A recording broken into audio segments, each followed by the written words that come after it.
नमस्कार बच्चों, आज हम टॉपिक लेंगे बीएससी पार्ट सेकंड का यूनिट थर्ड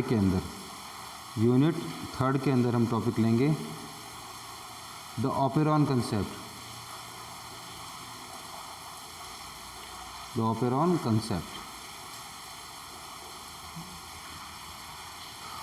कंसेप्ट क्या है बच्चों?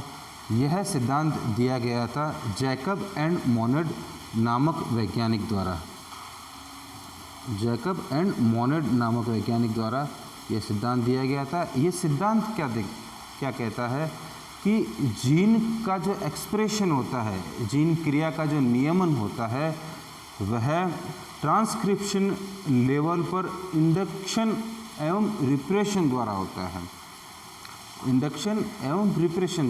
है। उन्होंने क्या किया बच्चों? यह एक्सपेरिमेंट किया ई कोलाई नामक बैक्टीरिया के ऊपर यह एक्सपेरिमेंट किया उन्होंने। और इस एक्सपेरिमेंट के अंदर उन्होंने क्या देखा कि तीन एंजाइम जो रहते हैं वह लैक्टोज के अपघटन के लिए आवश्यक रहते हैं। तीन एंजाइम कौन कौन से? बीटा गैलेक्टोसाइडेज, फिर लैक्टोज परमीएज एंड थायोगैलेक्टोसाइडेज एंजाइम।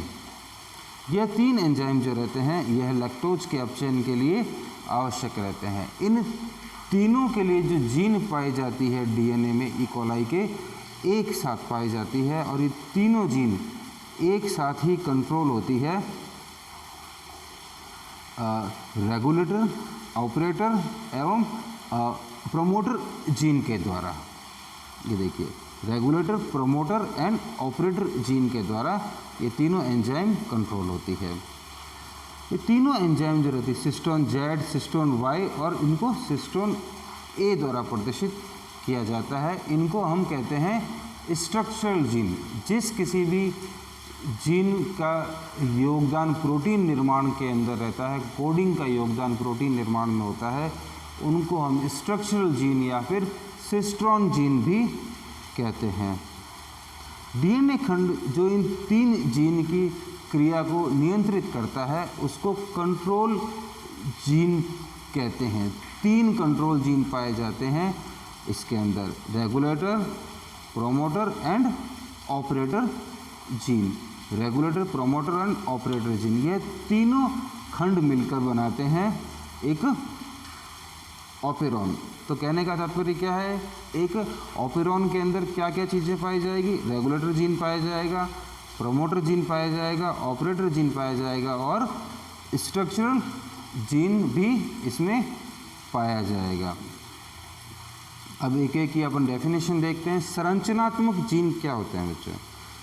संरचनात्मक जीन वह जीन होती है जो कि प्रोटीन संश्लेषण को कोड करती है।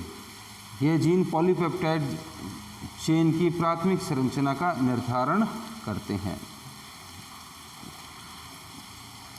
देखिए बच्चों, जैसे कि यह कोई डीएनए का कोई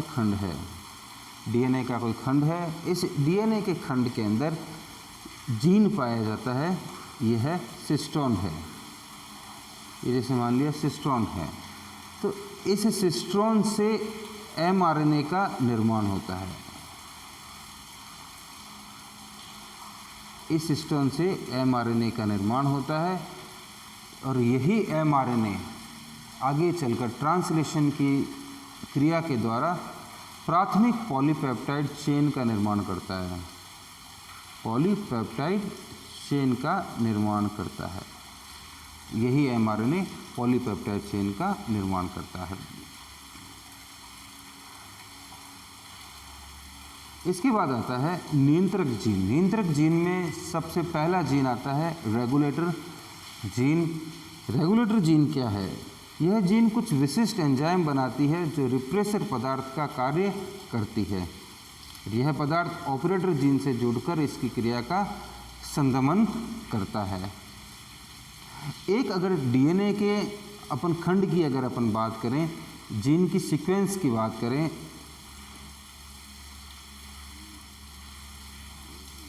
ये जैसे मान लिया जाए कि कोई डीएनए है।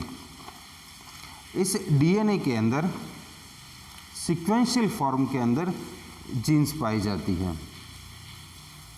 सबसे पहली जीन की अगर अपन बात करें तो रेगुलेटर जीन, फिर है प्रोमोटर जीन, इसके बाद है ऑपरेटर जीन, और ये 3 जीन्स हमारी है जेड, वाई और ए। रेगुलेटर जीन की क्या खासियत है कि यह जीन दूसरे जो रहते गुणसूत्र हैं उन पे भी पाई जा सकती है। कहने का तात्पर्य यह है कि यह जीनोम के अंदर कहीं भी उपस्थित हो सकती है।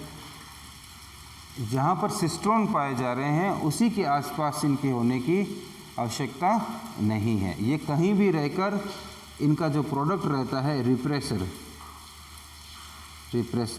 जो प्रोडक्ट रहता है संधमक, उसका निर्माण कर सकती है। दूसरी जीन आती है प्रोमोटर जीन। ये देखिए प्रोमोटर जीन का क्या कार्य है? प्रोमोटर जीन डीएनए का वह खंड है जहाँ पर आरएनए पॉलीमरेज एंजाइम आकर जुड़ता है।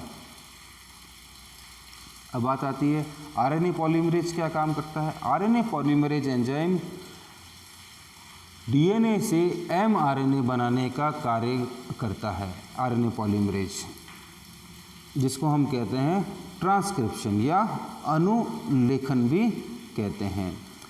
अनुलेखन के समय आरएनए पॉलीमरेज जो एंजाइम रहेगा वह प्रोमोटर जीन जो यहाँ मौजूद है इसके चारों ओर आके चिपक जाएगा और फिर इस डायरेक्शन के अंदर एमआरएनए का निर्माण शुरू कर देता है। लेकिन रिप्रेसर जीन जो है, रिप्रेसर जीन क्या करता है? अपना जो प्रोडक्ट है वह इसके आगे जो एमआरएनए के आगे जो ऑपरेटर जीन मौजूद है इस पे लाके लगा देता है। अगला अपन इसमें लेंगे ऑपरेटर जीन क्या होता है। ऑपरेटर जीन वह जीन है जो कि संरचनात्मक यानी स्ट्रक्चरल जीन के नज़दीक स्थित होता है तथा अनुलेखन का नियंत्रण करता है। अगर आप इसमें देखिए कि अगर ऑपरेटर जीन जो है यहाँ पर अगर इसने कोई संधमक बना रखा है और वह संधमक आके अगर इस ऑपरेटर जीन पर चिपक जाता है तो आरएनए पॉलीमरेज की जो एक्टिविटी है वह नहीं हो पाएगी। फिर देखिए आरएनए पॉलीमरेज नहीं इसमें कार्य कर पाएगा क्योंकि इसमें ये जो संधमक प्रोटीन है यह आकर चिपक गया है। अब इस डायरेक्शन में अनुलेखन नहीं हो पाएगा। जब तक यह संधमक प्रोटीन नहीं हटेगा तब तक अनुलेखन की क्रिया नहीं हो सकती। अभी बात आती है संधमक प्रोटीन कब हटेगा। संधमक प्रोटीन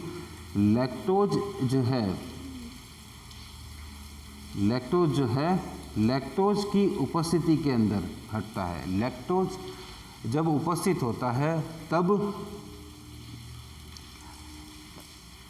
इसका जो अणु रहता है लैक्टोज का वह जाकर रिप्रेसर के साथ जाकर अटैच हो जाता है, जिसकी वजह से रिप्रेसर लैक्टोज मॉलिक्यूल जब आपस में अटैच हो जाते हैं तो